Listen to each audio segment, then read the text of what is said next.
I can't do it. I can't do the show anymore. John, they need you in wardrobe.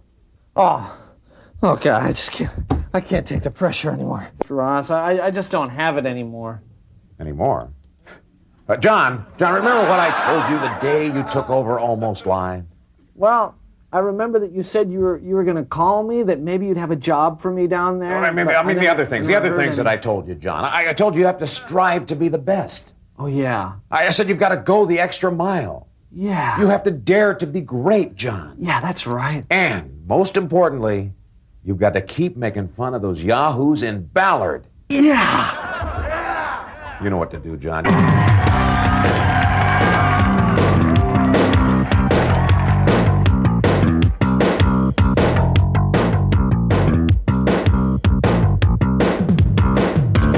This is Almost Live. This is Almost Coming Live. to you this evening. Coming to you this evening. On a delayed basis. On a delayed basis. While the jokes you'll hear tonight. May not seem funny at the moment.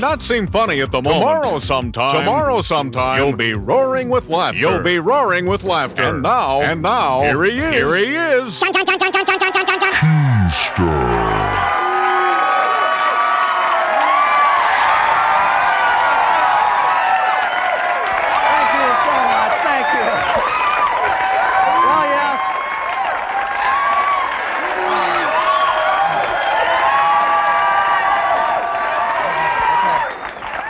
Yes, you can tell it's an exciting night. It's a very exciting night because in just about a half an hour it's going to turn into St. Patrick's Day. You know,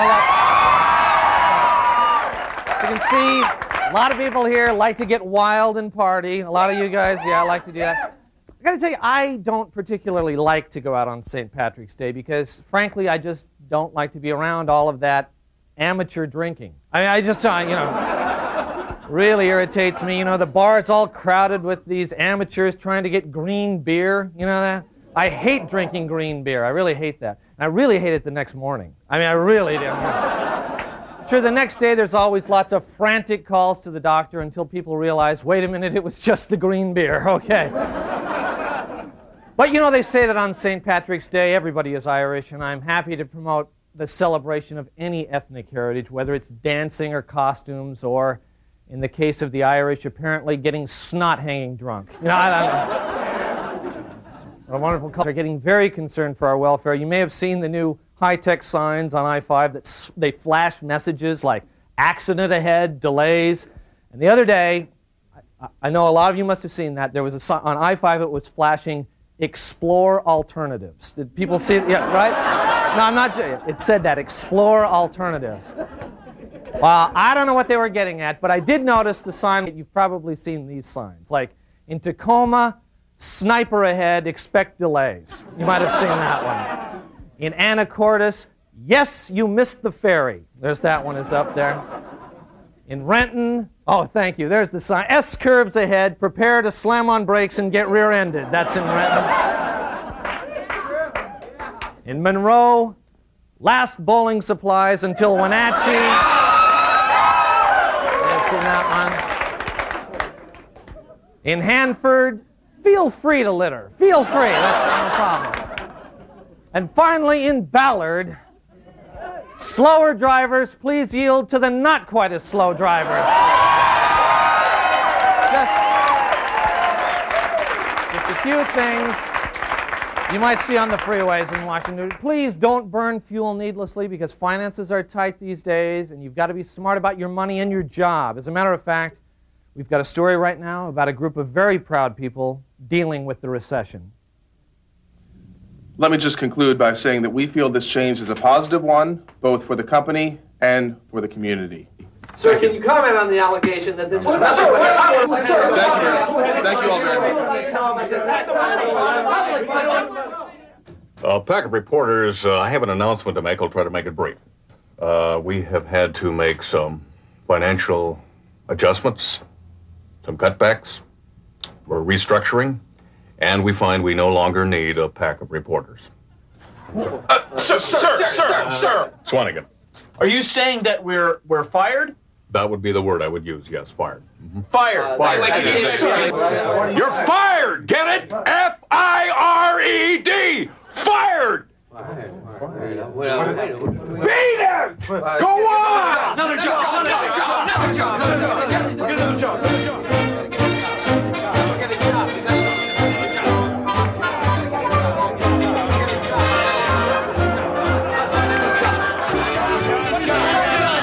Can you hold it down here? Hold it down.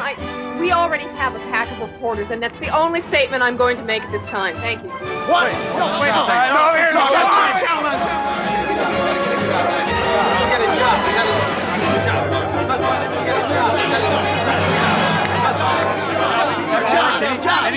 Are there any jobs?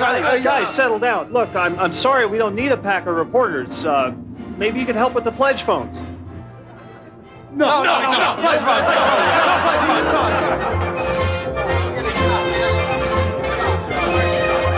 Do you know how to write? No. Hey, your camera's crooked. You're never going to be television reporters again. It's not going to happen. But what you do have is your pride. Now, why don't you get up, find another job, and be proud of it? What do you say, huh? Let's be proud. Let's go. Come on.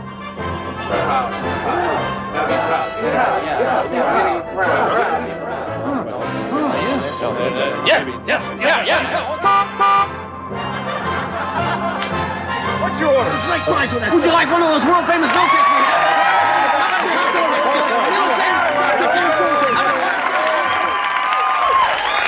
Okay, stay with us. We've got a great show, and we'll be right back.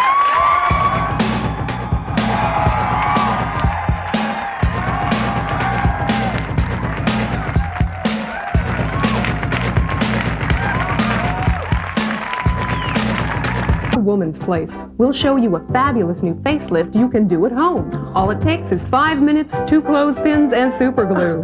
Plus darling hand-knit sweaters for poodles. Oh, Monday on A Woman's Place.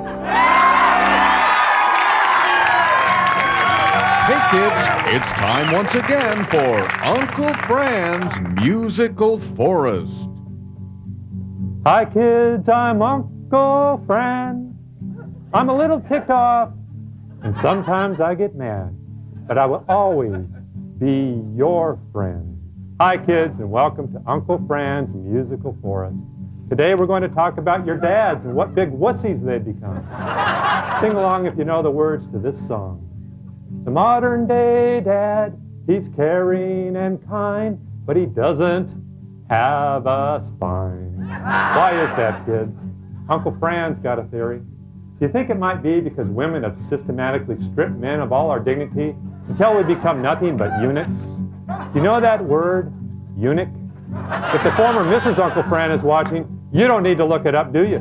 Hell, you practically invented the word, didn't you, honey? Anyway, kids, you're lucky to have such nice, wimpy dads, because daddies in Uncle Fran's childhood were a little different.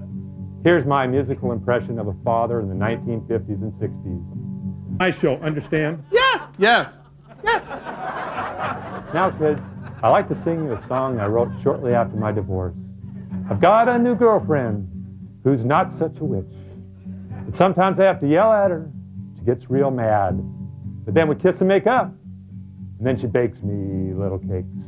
Well, that's all we have time for today, kids. Remember, I'm Uncle Fran. I'm a little ticked off. Sometimes I get mad. But I will always be your friend. So long, kids.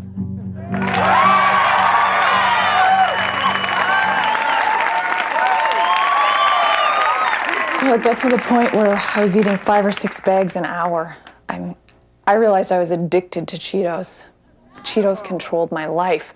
I tried to talk to my husband, but he was abusive. So I ran out of the house, to the woods behind our house, and that's where I saw Bigfoot. Okay, back in a moment.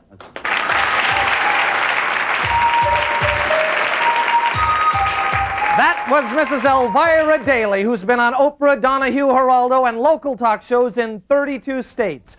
You can too if you call the Institute of Talk Show Guests. Did you know that talk show guests get free plane tickets and luxury accommodations all over the country if they have what it takes? But how do you know? come talk to one of our trained counselors. They can help you turn ordinary habits and events into valuable disorders that you can talk to the whole country about. Do you do anything unusual? Well, no, not. Well, that's great. Let me show you. Women who marry self-mutilators on the next Oprah Winfrey Show. You see, anyone can have a successful career as a talk show guest if they've got the proper training. But don't take my word for it. Listen to Mrs. Lisa Pattison. I used to do crossword puzzles. You know, those little ones in the back of the TV guide. You know, just like a hobby like. But then the man at the Institute of Talk Show Guests told me I was addicted to senseless word arrangements. And since then, I've been on Good Morning Buffalo, Good Morning Cincinnati, Good Morning Tampa, and Hello Waukegan. I just signed a book deal with Random House, and I'm flying on cloud 9. Thanks, Institute of Talk Show Guests. Yes, anybody can be a talk show guest. Even if you yourself don't have any marketable disorders, you're probably an adult child of a dysfunctional parent. Our successful graduates include adult children of the Seattle Mariners, adult children of dads who walked around the yard in their boxer shorts, adult children of ZZ Top groupies, adult children of pudgy science teachers, adult children of parents who buy Chryslers, and adult children of Marlon Brando. Don't let the good life pass you by. Earn fame, travel, and the occasional appearance fee as a talk show guest. Remember, if you're on TV, you're somebody. Call today.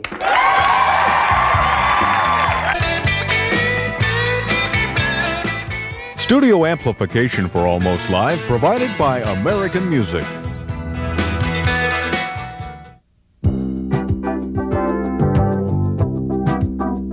Tuesday on a woman. All that and new spring colors and nail polish. Ooh, that's Tuesday on A Woman's Place.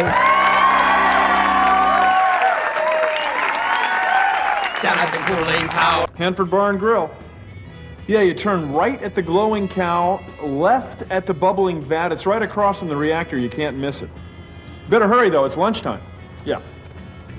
It's my best satin jacket. Look, I thought the bucket was underneath there. Otherwise, I wouldn't have opened the valve, man. I'm sorry. It's all right. Oh, man, and this is really radioactive. You think we should have cleaned it up before we came to lunch? Ah, hell no. By the time we get back there, it'll already have seeped into the ground. Ah, yeah. What do you boys have? The usual. Yeah. And I want to buy Ralph whatever he wants. Hey, thanks a lot for not reporting us today, Ralph. Oh, yeah? How are the inspections going? You find any cracks? No cracks, but, you know, I can't read a dang thing on this menu. Hey, just give him a burrito. Coming right up. What are you having, Bob? Eggs? Hey, this one's raw. Oh, this is Hanford. We don't keep track. Look, a 3-yoker. Whoa. Hey, that's pretty good. Last week we had an 8-yoker. I think it was Wednesday. They have a spill? Is that morning spill or that evening spill? I think it was swing shift. Big spill. Oh. Is that burrito done yet? Coming right up. Bill, this is cold. You put it in the microwave? A little bit. Hey, I'll heat it up for you. Put it in here. Wow. Hey, Bill, it looks like your garbage is getting a little full. Yeah, the law says we don't have to empty that till 1998. Oh, right, just like down at the reactor. Yeah, that's right. Whoa, speaking of that, hey, we got to get back there. Come on, let's ready. Drink up, okay? You ready? To Dixie. To Dixie. Hanford Bar and Grill.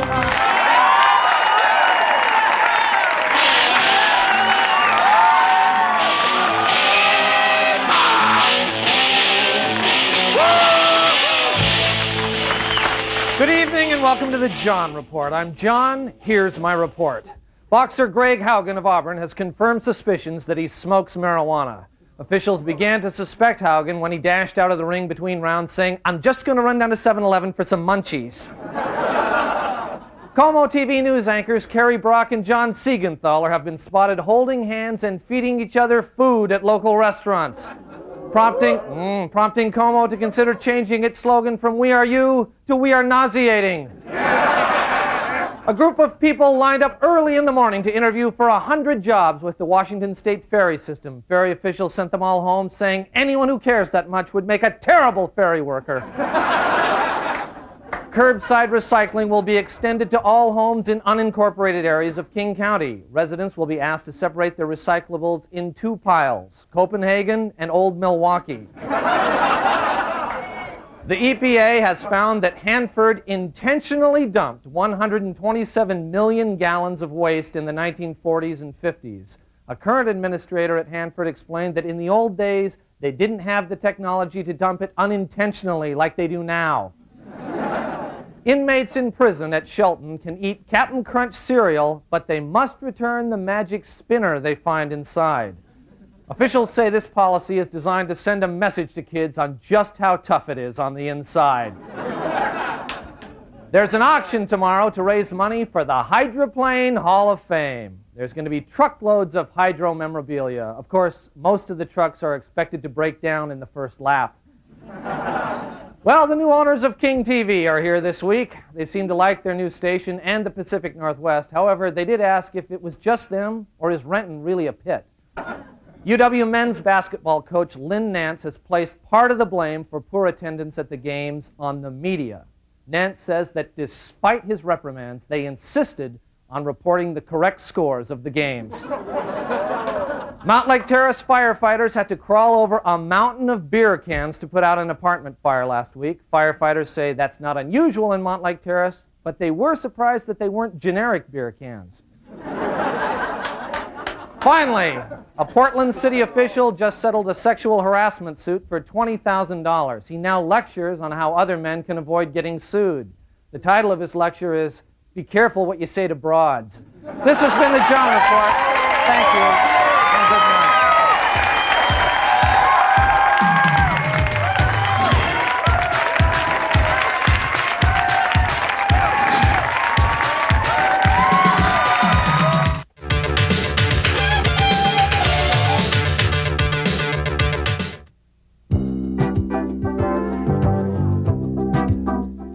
Wednesday on A Woman's Place. You made the perfect gourmet meal. The champagne was superb, and you danced together on the terrace in the moonlight. You knew then, tonight's the night. The sex was good, but 15 seconds later, he was out the door. If that sounds like your guy, we'll show you how easy bear traps are to set and how reasonably they're priced. That plus the prize-winning recipe for Desert Storm shortcake. That's Wednesday on A Woman's Place.